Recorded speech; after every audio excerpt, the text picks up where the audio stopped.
Fica bom, gente.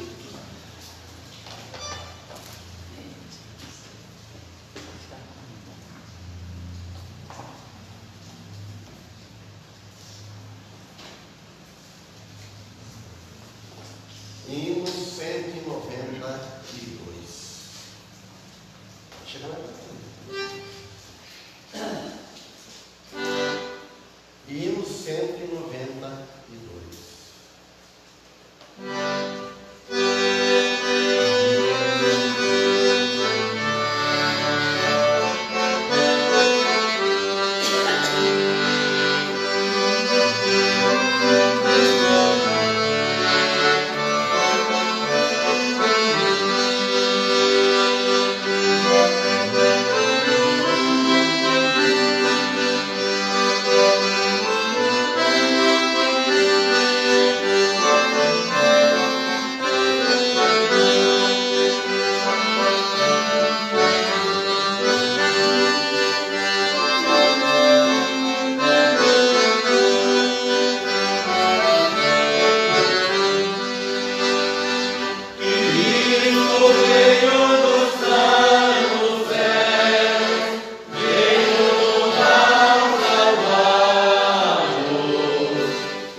523.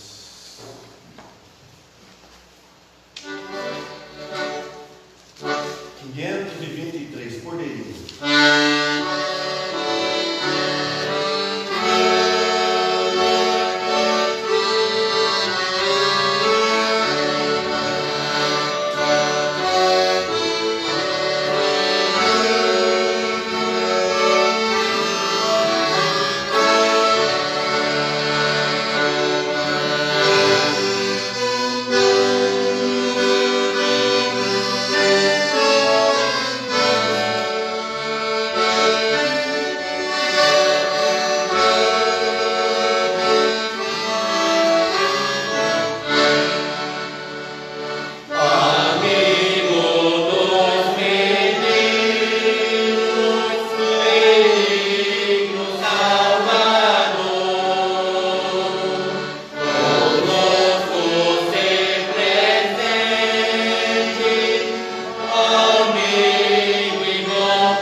Amém. Irmãos, hoje vamos estudar Mateus, Evangelho de Mateus, capítulo 9. Jesus cura um homem paralítico. Então vamos falar de Jesus, dos milagres de Jesus. E depois temos a ceia. A ceia, irmãos, nós devemos participar da ceia, mas precisa a gente ter aquele desejo de sempre confessar os pecados a Deus. Se tem algum pecado, falha contra a igreja, antes de participar da ceia, pedir perdão para a igreja. Não é uma coisa que a gente obriga, que eu estou obrigando, tem que partir da pessoa, né? Confesso, se eu estiver em falha com a igreja, primeiramente com Deus, porque todos os pecados, primeiramente, ofende a Deus, e depois ofende a igreja. E quando é com o irmão, pede perdão ao irmão, aquela pessoa que não está ausentado dos cultos, então é uma falta, é falha, então é pecado. Então ele deve confessar, pedir perdão e procurar sempre estar presente nos cultos, só por um motivo de força maior. Então, aqui no versículo 1 diz assim: e entrando no barco, passou para outra margem e chegou na sua própria cidade. E eis que trouxeram-lhe um paralítico deitado em uma cama. E vendo Jesus a fé deles, disse ao paralítico: filho, tem bom ânimo, teus pecados são perdoados. Então, os irmãos, aqui nós vemos a cura de um paralítico em Cafarnaum. Primeiro, o que nós devemos observar aqui? Nós devemos observar aqui, primeiramente, o amor de Jesus para com as pessoas. É Mateus capítulo 9, versículo 1. Nós vemos aqui o amor de Jesus para com as pessoas, o amor de Jesus, a misericórdia de Jesus, de lhe aproximar do pecador. E Jesus, ele curava as pessoas, ele tinha tanto amor das pessoas como tem Jesus. Ele é amor, Deus é amor. Ele preocupava com as necessidades das pessoas, tanto nas físicas como nas espirituais. Então, segundo, e Jesus supria todas elas, todas as necessidades que levavam a Jesus, ele supria as pessoas. Então, e também, o mais também, ele perdoava pecados. Quando as pessoas confessavam, arrependidas, então Jesus, ele perdoava, ele curava. E no versículo 2, fala que Jesus, ele viu a ação de fé deles. A ação de fé deles, o efeito, levou eles a crer em Jesus, no caso aqui. Então, quando ele creu em Jesus, ele foi perdoado. Percebemos bem o privilégio que uma pessoa tem quando ele é perdoado todos os pecados. É um privilégio que poucos têm, que não confiam em Jesus. E para aqueles que creram, e aqueles que creram foram salvos. É um privilégio. Isso é um poder que vem do alto, não está no alcance da humanidade, das pessoas. Então eles foram salvos e perdoados dos pecados. E Jesus, além de perdoar, ele recuperava a saúde das pessoas pela autoridade divina. Jesus, pela autoridade divina, e ele salvava. Jesus, ele viu a evidência da fé deles junto com ele. E hoje Jesus está na glória, o corpo glorificado está lá na glória. E ele está vendo tudo que está se passando aqui neste mundo, na terra. Jesus, ele está vendo nossos pensamentos. Então Jesus, ele viu a evidência da fé deles pela ação que foi completa, que eles creram, a cura física e a espiritual, as espirituais. E no versículo 3 fala: e eis que alguns dos fariseus, aqui no versículo 3 de Mateus 9, e alguns dos escribas diziam entre si: ele blasfema. Ele blasfema. Veja só, perito da lei de Moisés, murmurava entre si mesmo. Eles não reconheceram Jesus como o Messias, como o Salvador do mundo. Eles eram peritos, quer dizer, especializados nos assuntos religiosos. E tem muitos hoje especializados nesses assuntos de religião. Na lei de Moisés, eles eram especialistas. E o Salvador do mundo, eles não acreditavam. Nisso aí eles estavam sendo ignorantes. Quantos hoje que estão ignorando Jesus?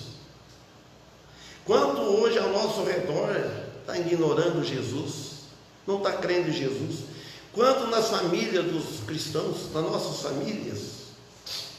Porque cada um tem uma família grande, que quando a gente se casa, eu não sei quem é que falou esses dias, então ele traz toda a família junto.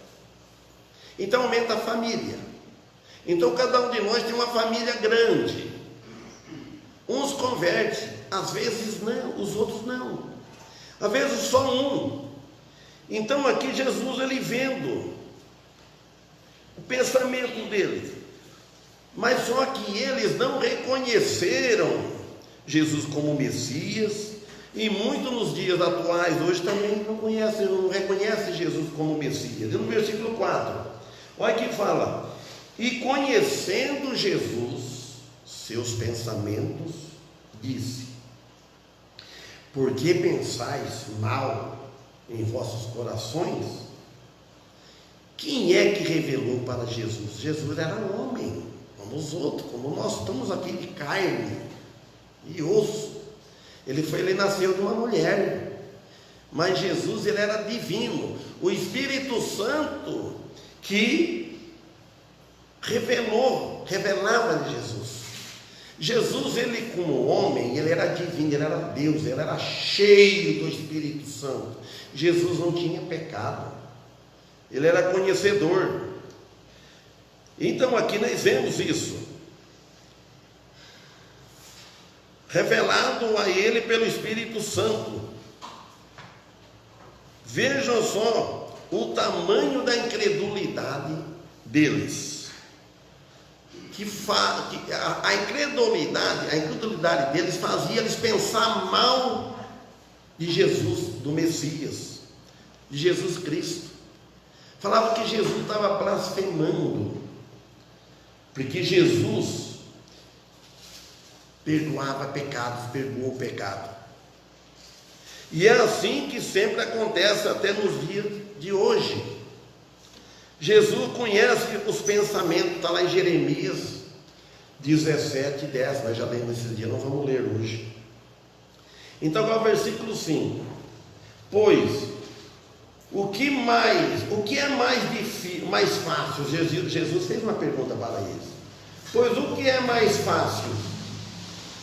Dizer ao paralítico: teus pecados te são perdoados, ou levanta e te anda? O paralítico, ele tinha o pecado. Todos têm pecado e nascem em pecado. O pecado original, que ninguém nasce isento dessa culpa. Todos que vêm ao mundo, até aqueles que é abortado, nasce morto, ele já nasce, foi contaminado no ventre da mãe, como disse Davi, pelo pecado original. Então, o perdoar pecados é mais difícil do que realizar milagres. Jesus perguntou para eles. Então os escribas, ele cria que só Deus poderia perdoar pecados. Só Deus, que Jesus não. E Jesus não foi bem visto pelos os observadores. Assim Jesus realiza o efeito menor para provar o efeito maior. Então ele fez: olha, para perdoar pecado, Para Jesus não tinha nada difícil. Jesus é Deus. Mas eles não admiraram tanto de curar do milagre. Não era tanto isso que eles estavam chamando Jesus de blasfêmia. Por causa de Jesus perdoar pecados, eles que achavam que pertencia a só Deus. E o versículo 6: ora, para que saibais que o Filho do Homem tem na terra autoridade para perdoar pecados, abre um parente, disse então ao paralítico, fecha o parente, te levanta, toma a tua cama e vai para a tua casa. Então aqui está falando da divindade de Jesus, poder para perdoar pecado e curar. O versículo 6. Então aqui Jesus ele proclama a sua divindade. Ele era Deus, tinha poder para perdoar pecados e para salvar. Nós perdoamos, nós perdoamos pecados, mas nós não salvamos ninguém. Olha a diferença que tem de Jesus. Jesus ele perdoava pecado, mas ele não tinha pecado. Perdoava pecado, o pecado original, todos os pecados, passado, presente e futuro. E nós perdoamos, só que a pessoa continua perdida.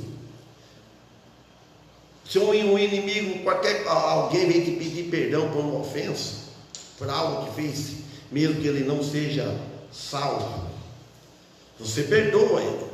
Você não vai contar mais aquilo, vai esquecer. Agora, e o cristão? O cristão é salvo, nós perdoamos, mas ele foi salvo por Jesus Cristo, não foi nós.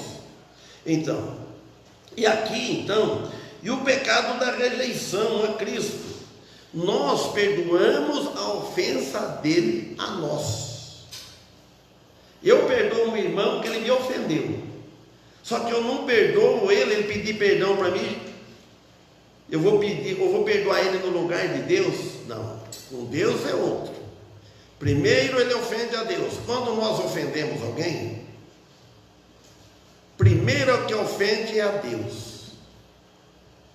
Primeira ofensa vem a Deus. E é só com ele o perdão. O versículo 7. Então ele se levantou e foi para a sua casa. Olha, a ação física deu um resultado espiritual. Uma ação, um efeito da graça, uma evidência de uma força sobrenatural. Isso. Fora do normal, que é só ele que faz. Perdoar pecados, salvar uma pessoa da condenação eterna, ou fazer um milagre, curar uma pessoa, só Deus. E o nosso Senhor Jesus Cristo.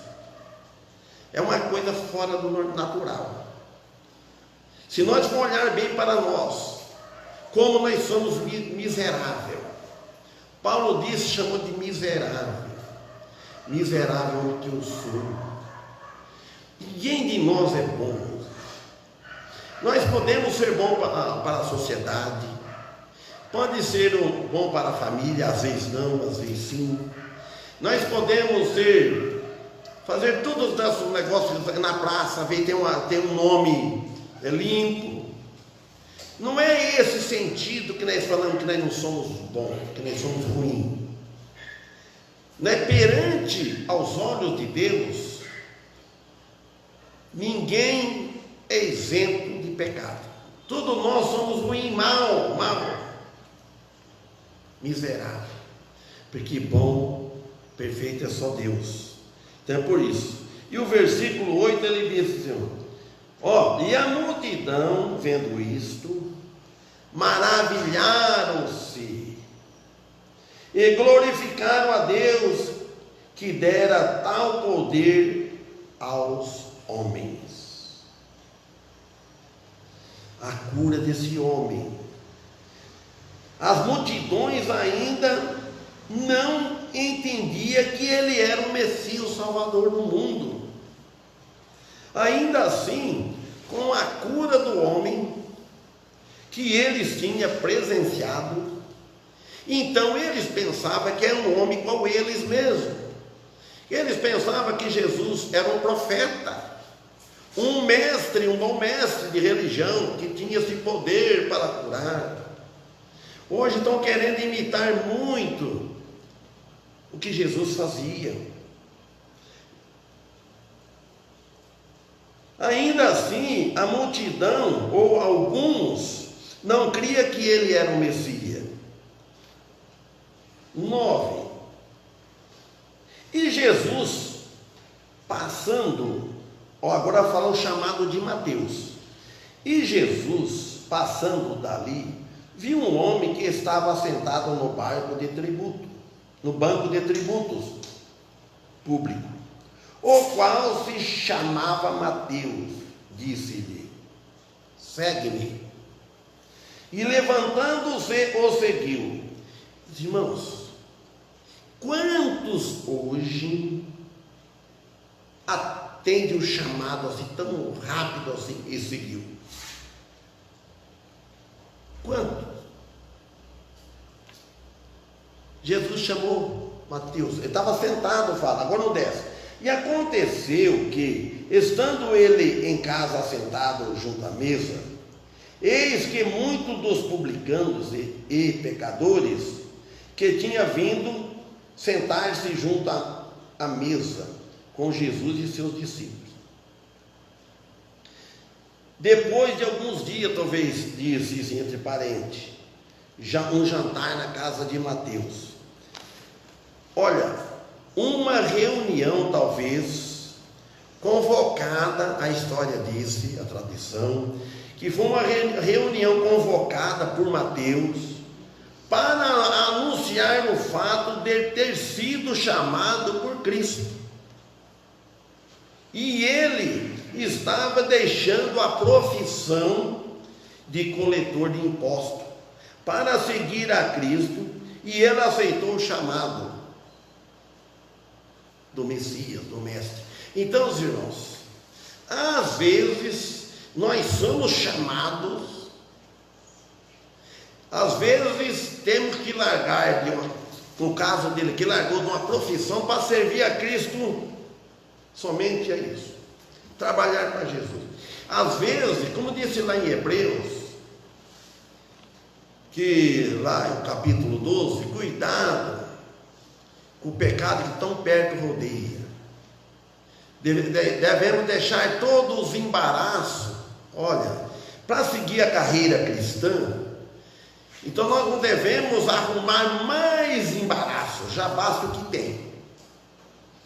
Então, deixando todos os embaraços que o pecado de tão perto rodeia. Por enquanto o embaraço não é pecado, mas o pecado rodeia ali. Então, se tem algo na vida do cristão que não tem necessidade dele fazer aquilo, faz como Mateus, deixa aquele algo, aquele que atrapalha ele seguir a carreira cristã, e vamos seguir a Cristo, que podemos garantir que é muito melhor. O lucro é muito melhor. Você não precisa deixar de trabalhar, mas deixar de muitas coisas nós temos. E deixar de muitas manias, alguns vícios, alguns costumes que atrapalham a seguir a carreira cristã. Porque ninguém sabe o que espera amanhã para nós. De deixar de servir a Cristo para me servir eu mesmo. Irmãos, pense bem nisso. Deixar de servir a Cristo, fazer uma escolha errada, se comprometer a algo que vai atrapalhar seguir a Cristo. Então esse Mateus aqui, Mateus, ele era coletor de impostos. E ele não era bem visto na sociedade. Porque um coletor de impostos, às vezes, é lá o caso de Zaqueu também, né? Uma pessoa que é coletor de impostos, às vezes a turma acha que cobra demais. Mas ele fez uma reunião, falou: olha, estou despedindo, eu não vou fazer mais isso. De hoje em diante eu vou seguir a Cristo. Os irmãos, quando eu saí da firma, lá que eu estava registrado na firma, eu lembrei agora, porque eu já contei para os irmãos, mas dá certinho com esse assunto. Quando eu estava de férias, voltei a trabalhar, nas férias eu fui fazer um serviço extra e deu problema nas minhas pernas e meu joelho. Eu estava começando, aí acabou.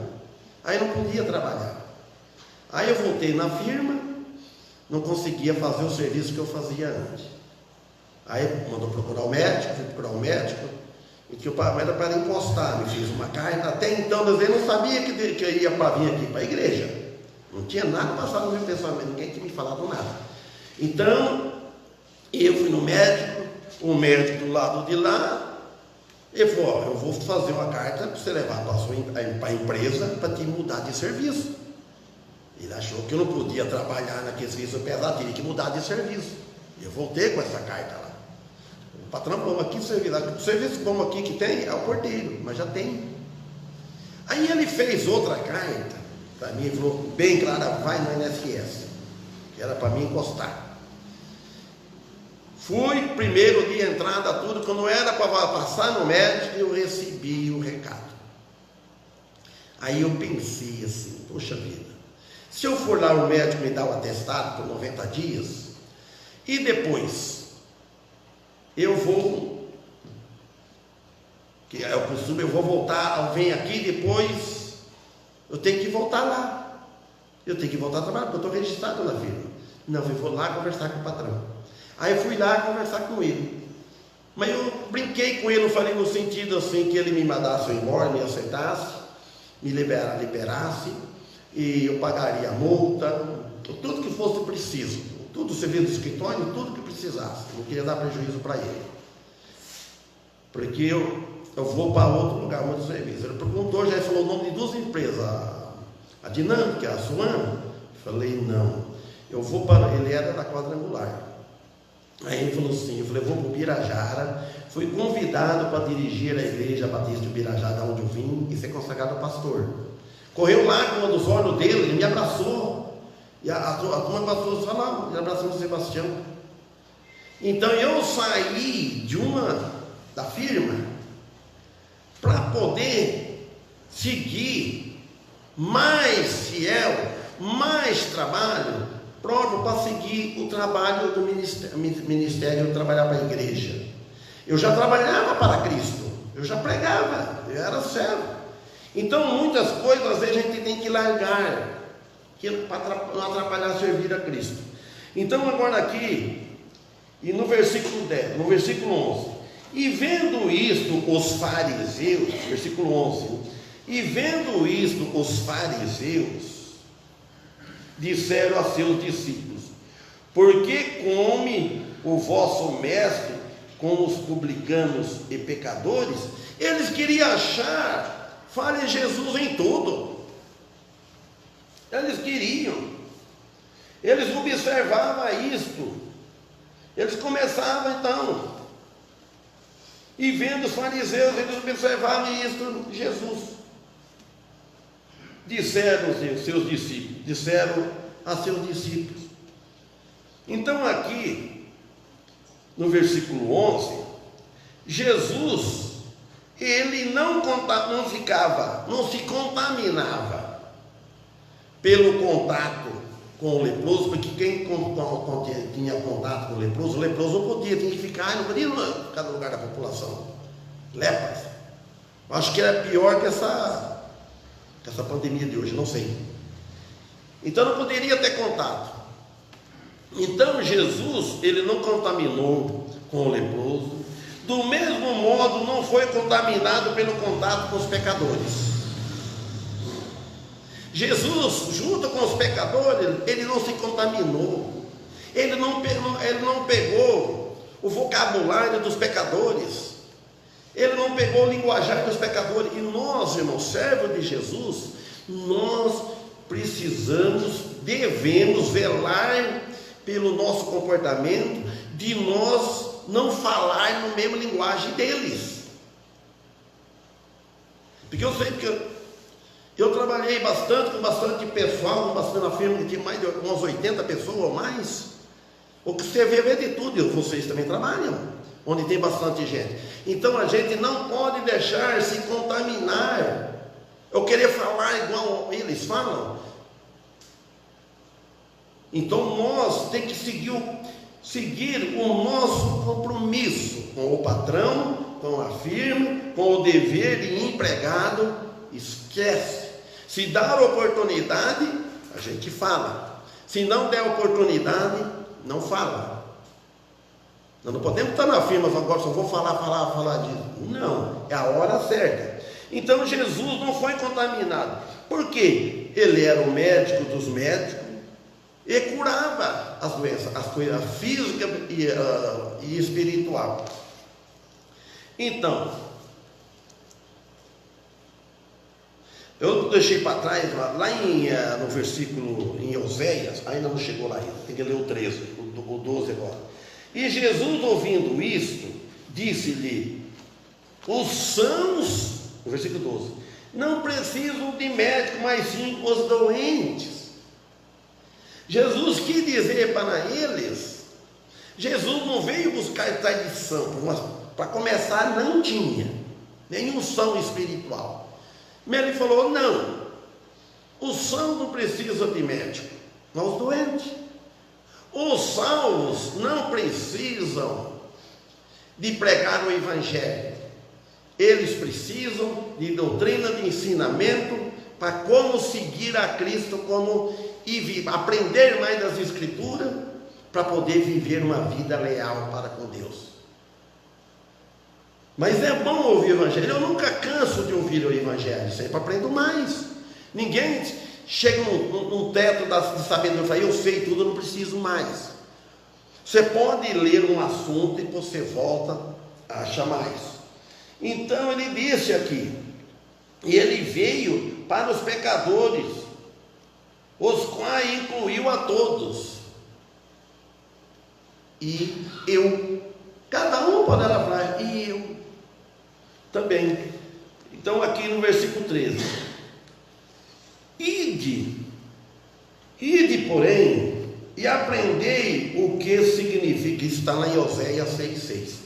Ide, porém, Jesus falando para ele, e aprendei o que significa: misericórdia quero, e não sacrifício, porque não vim para chamar os justos, mas os pecadores ao arrependimento. Então, os irmãos, Jesus, ele falou: eu quero misericórdia. Ele quer que nós tenhamos misericórdia.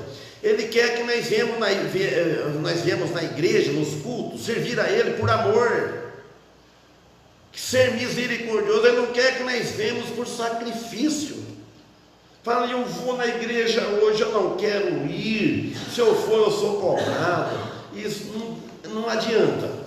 Jesus quer que venha por amor. Lá em Oséias 6,6 diz assim, ó: porque eu quero a misericórdia e não o sacrifício, e o conhecimento de Deus mais do que os holocaustos. Deus quer que nós conhecemos mais Ele. Aqui o profeta disse aqui, ó, Deus, o que Deus quer de nós? Eu não vou usar a palavra espera de nós. Num certo sentido está certo, mas Deus já sabe se nós vamos fazer. Eu falei: eu espero dele, porque eu espero coisas boas, assim, não vem. Mas Deus é diferente. Mas para nós entender, vamos dizer assim, ó, Deus espera de nós, Deus deseja de nós que nós sejamos fiel. Primeiro, fidelidade, fiel a Ele. Lealdade, tem que ser leal. E não mero ritos eram requeridos da parte do povo em relação à aliança com Deus. Então ele diz lá, e tem mais outras passagens, a gente não vai. Aqui no 14, o jejum, está bem, hoje é muito falado desse jejum. Então os discípulos de João se achegaram a ele dizendo: por que nós, os fariseus, jejuamos muitas vezes e os teus discípulos não jejuam? Isso está em Lucas 5,33, nós não vamos lá. João agora estava na prisão. Então eles começaram a comparar os discípulos de João com os discípulos de Cristo. E é o mesmo que acontece nos dias de hoje, esta comparação. Muitos hoje comparam os discípulos de Cristo com os discípulos de homens. Discípulo de Cristo, aquele que segue, que é cristão verdadeiro, que segue a Cristo. Eles são discípulos de Cristo, são seguidores de Cristo. Então hoje existem essas duas classes de pessoas: seguidores de Cristo e religiosos seguidores de homem. Mas não como os de João. Tanto os de João como eram seguidores, seguia Cristo. João era um servo de Cristo, ele era um cristão verdadeiro, ele era um profeta. Ele pregava, ele pregou, ele abriu o caminho para Jesus. Aqui na terra ele pregava, tinha os discípulos. Agora aqueles que seguem homens, nós temos, podem estar em qualquer lugar, em qualquer grupo. Quando falamos igrejas, irmão, estamos falando de nós. Igreja como igreja. Esquece do prédio. O prédio é templo, é uma casa onde é serviço. Hoje, o templo de hoje aqui, o templo nosso, não é igual ao templo de Salomão, aquele templo do Antigo Testamento. Sabe por quê? Porque lá Deus não habitava naquele templo. E hoje ele não habita aqui, hoje ele não habita em templo de pedra. Ele habita em templo de carne, que são nossos. Hoje o Deus, a Trindade, ele habita dentro de nós e ele fala nas nossas consciências. Amém? Vamos parar aqui no 14. Agora eu convido o irmão Paulo, pode ir preparando. O irmão Damião vai servir. O irmão Paulo, já expliquei para ele hoje como que vai fazer. Está disposto, irmão Damião? Que do jeito que eu fiz aquele dia foi para dar mostrar. Aí na outra ceia ele não veio, então ele não participou. Então, fazendo assim para ir mais rápido, eu não preciso trazer a Bíblia, eu leio. Então, eu agora eu vou ler. Se quiser vir ficar sentado aqui, eu vim depois com uma Paulinha, você fica à vontade. Então, nós vamos abrir em Mateus, no capítulo 26 e versículo 26. Vamos ver. A ceia do Senhor instituída. Enquanto comia Jesus o pão, e abençoando-o, partiu e o deu aos seus discípulos. E disse: tomai, comei dele, tomai e comei, isto é o meu corpo. E tomando o cálice e dando graça, deu-lhe dizendo: bebei dele todos. Então vocês prestem bem atenção aqui, irmãos. Bebei dele todos. É para todos que estamos participar da ceia. Ele não falou para alguns. Bebe dele alguns. Então, para participar, a igreja devia procurar os membros desanimados, que eu sei que tem membro que vai voltar, já falou para mim, e que está desanimado, mas vai voltar. Mas, irmãos, deveria dar todos. E fala de fazer festas. Festa. A ceia. Mas a ceia não é numa hora de tristeza. É comemoração da morte de Cristo. O central do Evangelho, da Bíblia toda, é a morte de Cristo na cruz e a ressurreição. Se de toda a Bíblia, pegando o Antigo Testamento até o Novo, se não tivesse a crucificação de Cristo, a morte de Cristo, seria tudo em vão.